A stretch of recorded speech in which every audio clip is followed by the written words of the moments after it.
Chair lays out House Bill 2771 and recognizes Representative Hayes to explain his bill. Thank you, Mr. Chairman, committee members.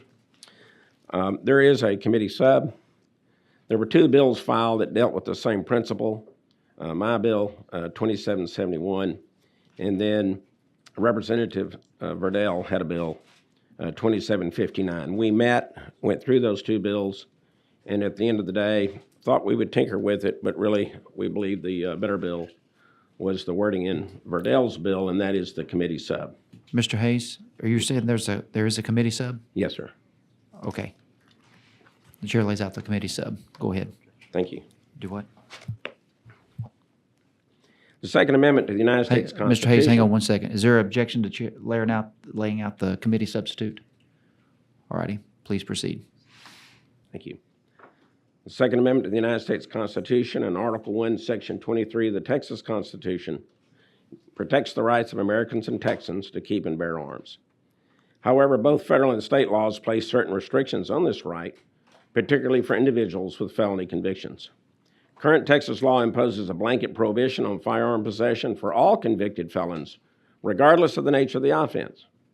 Under Section 4604A of the Penal Code, any person convicted of any felony offense is prohibited from possessing a firearm for 5 years after their release from confinement or supervision, whichever day is later. After this 5-year period, convicted felons may only possess firearms at their home premises. This restriction applies uniformly again to all felons without distinguishing between violent offenders who may oppose an ongoing threat to public safety and nonviolent offenders who committed crimes unrelated to violence or weapons. This blanket prohibition affects individuals convicted of nonviolent offenses such as certain drug possession charges, financial crimes, and other felonies that do not demonstrate a propensity for violence or indicate a risk of public safety. The current law fails to recognize that many nonviolent offenders may have otherwise been law-abiding citizens both before and after the conviction.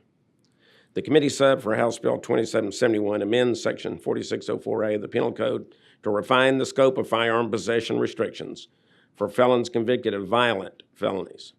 This bill has a specific list of serious crimes such as murder, kidnapping, and indecency with a child, but as a catch-all, continues the existing firearm prohibition on individuals convicted of a felony offense that has an element, the attempted use or threatened use of force, so violent felons gain no extra rights under this bill.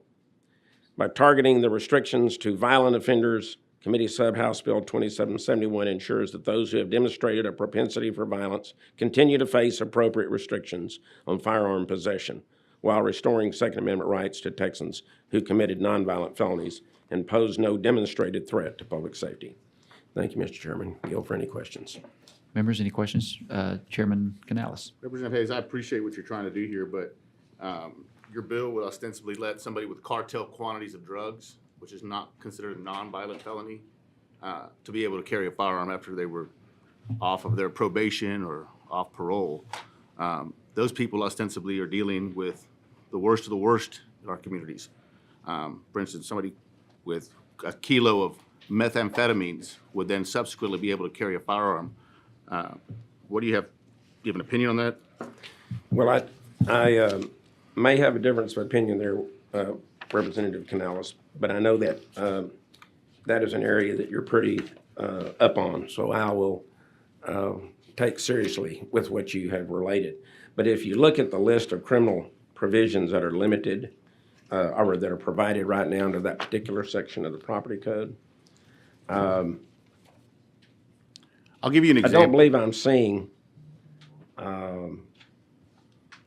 cartel quantities of drugs as being one of the continued first-degree felonies. offenses. First-degree felony drug offenses would not be excluded under your bill. I think that's fair. Okay. So, and I'll give you an example. There's a defendant charged in federal custody. He's not entitled to a bond. There's a presumption that he's not entitled to a bond by the amount of drugs he was carrying. For instance, if you've got 5 kilos or more, I believe, it's presumed because of the quantity of drugs that you're a danger to the community. And so I'm not sure, and I don't know your bill as well, but I think if you're just saying it's only violent offenses, I think what you're doing is you're placing, you've not covered some of the people that would under the federal system and under sometimes the state that says, hey, these people, by the amount of drugs that they're carrying, are considered danger to the community. I get what you're trying to do here. I just think that, respectfully, I think that there's a lot of provisions of the criminal code that, for offenses that we would ostensibly consider as somebody who's dangerous or delving into the dangerous part of the community, that should be covered by this. I understand what you're trying to do. I think that there are probably some people in the criminal jurisprudence system that probably should be able to get your right to carry a gun reinstated, but I think your bill falls short of listing the people that we're worried about. That's my personal opinion. I'll look at that, Representative. But if I look at that section of the penal code, it lists 17 currently covered offenses.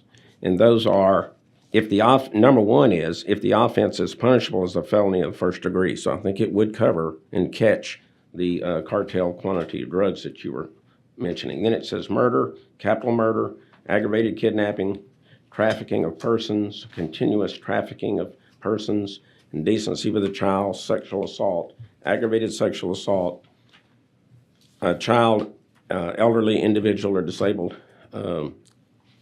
individual injury, the aggravated robbery, burglary, aggravated promotion of prostitution, compelling prostitution, sexual performance by a child, possession or promotion of child pornography, and then some health and safety code violations. So I think it will address the concern that you have. I'll give you an example, and I haven't read your bill, and so it's possible that it covers some of those first-degree felonies. You listed aggravated robbery. What about regular robbery? You know, should we?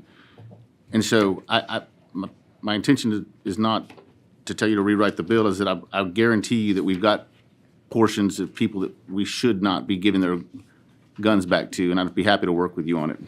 Yeah, I think you're correct. It does say aggravated robbery, so that bridge was crossed in previous sessions, I would guess, on we're going to allow some robberies but not aggravated robberies. So I'm not defending that. I was just working with the list that we had.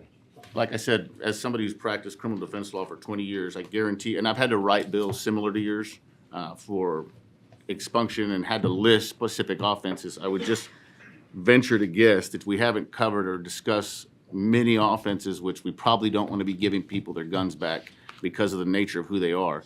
And I would be happy to work with you on that. Be happy to.